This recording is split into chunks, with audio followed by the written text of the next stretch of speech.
How is everyone doing? Rico! I hope everyone is doing well.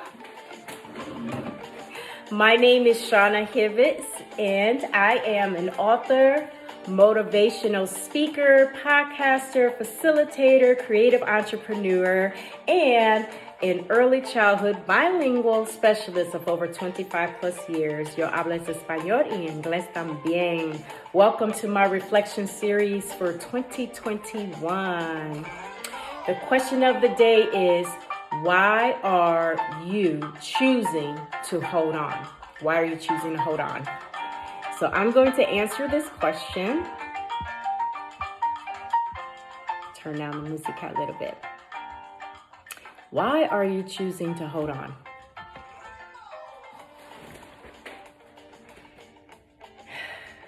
Sometimes you have to take a deep breath when you're doing reflective work, right? Why are you choosing to hold on? So, I'm going to talk about this the only way that I can, and it's straightforward about where I am in my life right now. 24 years with my beautiful late husband. Will be 2 years this March that he has transitioned. And the whole most of the year and a half that he's been gone, I've done everything in my power to choose to hold on to every part of my old life. I wanted it because it was familiar, because it made me happy, because it was all I knew. It was predictable.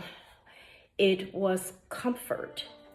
And it allowed me to relish, the life that we had. And in some kind of way in my mind, I believe that if I held on to every little part of it, that what had happened to us may not have happened in my imagination. As grief work that's a whole nother beast.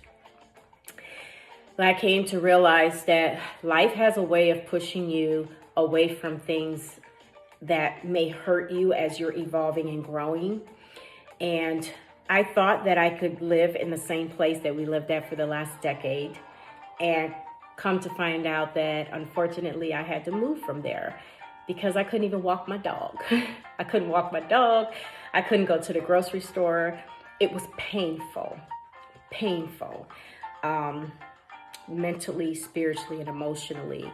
And I had to make the decision to move almost 45 minutes to an hour away from where we lived at, just to have a peace of mind and to be able to figure out what has transpired, how to rebuild myself, how to get my inner strength back, and how to get back on my self-discovery path.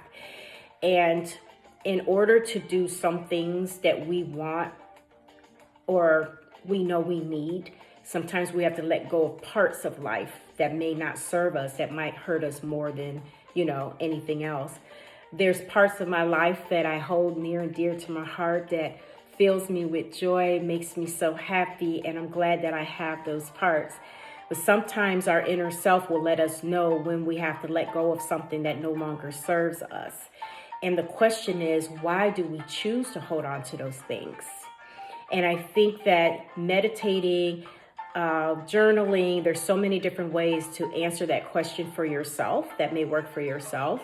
And it's all a part of your self-discovery journey and really speaking life into yourself and making sure that we're not holding on to things that's preventing us for our greatness and showing up the best version of ourselves every day. So I challenge you with this question. Why are you choosing to hold on?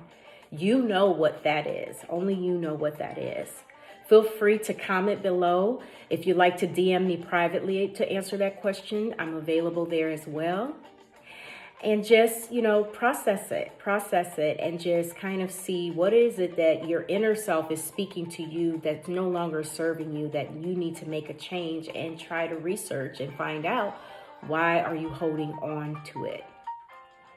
Thank you so much for joining me with this reflective series. I cannot tell you how much this is helping myself in the process, and I appreciate you joining me in this journey. Muchas gracias.